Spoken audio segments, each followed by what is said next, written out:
Nikhil, Shubman Gill comes back and vice captain.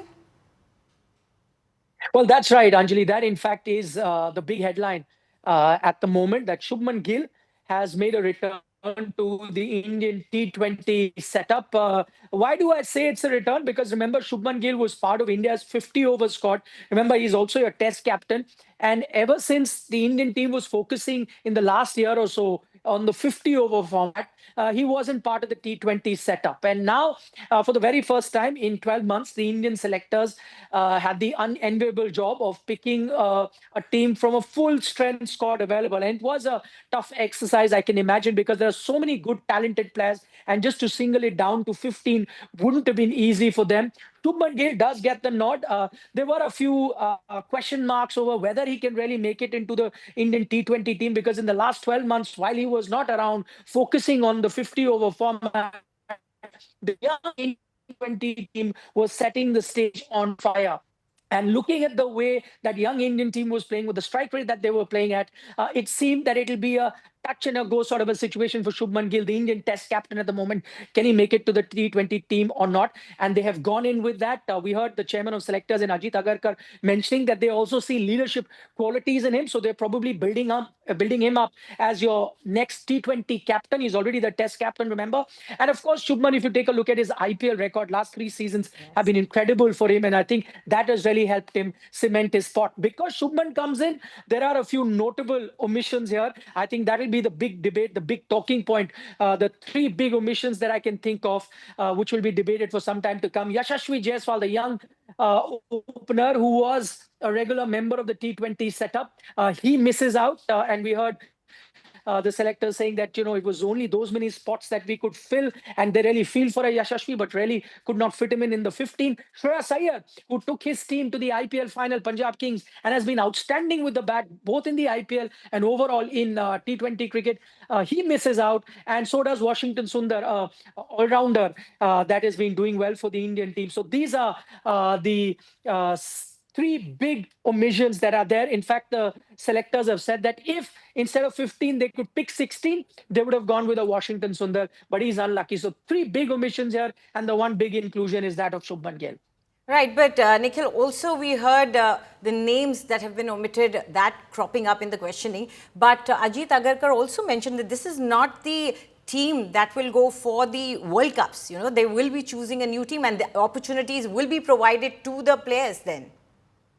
Well, Anjali, that's right. Even though the team has only been picked for the Asia Cup, and of course there will be another round of selection ahead of that important T20 World Cup that is just about 5 months away. That will be played in India, and remember, India are the defending champions, so there'll be a lot riding on this young Indian team to retain that title, and they will have another fresh selection process for that. But truth be told, usually 5 months ahead of a big tournament like the T20 World Cup, when you have a dress rehearsal like the Asia Cup, you're pretty much going with the 15-member squad that you think will be playing the World Cup as well. At best, you could possibly see 1 or 2 changes at best, if I might add, from there on. Because if you pick this young 15-member squad, do you start dropping players based on 1 or 2 tournaments? That's not the sort of road that this current selectors have taken. So they would like to give these players a longer rope. In that sense, I think they will all be given a chance to participate in the World Cup. Yes, at best, 1 or 2 players might,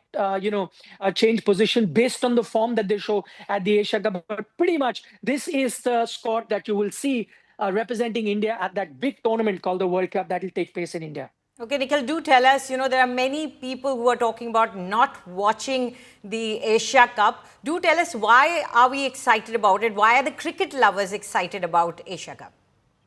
Well, Anjali, that is, I think, the elephant in the room, the big question. In fact, this is for the very first time that anyone from within the BCCI, and even though Suryakumar Yadav is a player and Ajit Agarkar is a selector, so they're not really administrators, but this is the very first press conference that the BCCI or the Indian Cricket Board has had ever since we were made to understand that India is participating in the Asia Cup. As you know, Asia Cup has been a big talking point because there's going to be a minimum of one India-Pakistan match. There could possibly be even three India-Pakistan match if both teams make it to the final. So a possibility of three times India and Pakistan playing each other in a tournament. Now, this is very contrary to the kind of atmosphere that we've had in the last few months after Operation Sindoor, where all sorts of ties were with Pakistan had been cut off, whether they were cultural. There were even talks that no point engaging in any sporting ties as well with Pakistan. Bilateral ties haven't been there for very long,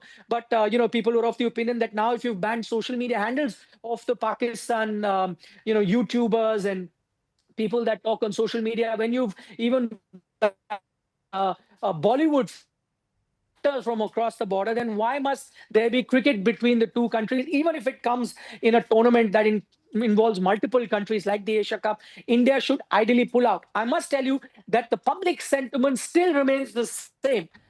We interact quite regularly through our digital platforms with a lot of Indian fans, and by and large, most Indian fans still maintain that India should not be playing Pakistan in the Asia Cup. India should pull out of the tournament if that is what it requires to avoid playing Pakistan in the current scenario. Yet the BCCI has gone ahead with the tournament now that the team has been announced, and even though there was no formal announcement that BCCI is playing in the Asia Cup, but now that the team is announced, it pretty much is laid out in front of us that India are playing in the Asia Cup. I think there is going to be repercussions of that. There is going to be a backlash. We saw a game that involved some senior players of the Indian team playing in a Legends League in UK. That match had to be called off last moment. Whether that will happen on this occasion, I'm not sure. But there's still about a good month to go, or close to about 20 odd days to go for this tournament to start before India and Pakistan lock horns in about 25, 26 days from now. So then we will see whether that match goes ahead. But as of now, everything seems to be on track. BCCI has had the meeting, they've announced their squad as well. One thought that maybe a question would have been asked in the press conference, but now the press conference that we heard, that really wasn't put to the Indian captain whether he's okay playing Pakistan in the current scenario. Nikhil, many questions asked there by the journalist to the selector and the team captain, but do tell us what were the biggest takeaways of this press conference that has just concluded. Well, Anjali, the biggest takeaway is, I think, that question on Pakistan. I mentioned when I was talking to you a short while ago that we're all awaiting that question, that elephant in the room to be addressed, whether, the Indian team is okay playing Pakistan in the current scenario. And that was indeed asked by a reporter that was present in that press conference room in Mumbai, but he was duly interrupted by the media coordinator who was present at that press briefing, saying that no, we're not going to take any question related to India-Pakistan. We'll only limit this press conference to the selection. So that question that was going to be asked to the Indian captain, whether the team is fine playing Pakistan in the current scenario, that question could not be really posted to the Indian captain as well as the chairman of selectors. So that remains unanswered. But what this press conference has done and what this exercise has done is pretty much confirmed to everyone who's watching and everyone who tracks Indian cricket that the Indian team is going to be playing Pakistan in the Asia Cup. It's all go as far as the Board of Control for Cricket in India is concerned. It's all go as far as the Indian government is concerned, because as you know, the BCCI does await any sort of permission from the Indian government before deciding in participating with Pakistan. Of course, there are no bilateral relations, but even in multi-nation tournaments, they do seek government permission. But now that the squad has been announced and the team will be traveling to the UAE to participate in that tournament, it is pretty much an admission from both the cricket board as well as the government that it's all go for that game versus Pakistan. As I was telling you earlier as well, Anjali, that I don't think will go down very well with public at large. Just tracking a lot of social media comments at the moment, not a lot of people are happy because they were still hoping that while there was expected announcement of the team, they were still not certain whether all the permissions have really come through. So a lot of people who weren't keen on seeing an India-Pakistan contest were still hoping that something might happen and that contest may be called off. But now that official announcement has been made, I guess we're going to be hearing about this for the next few days.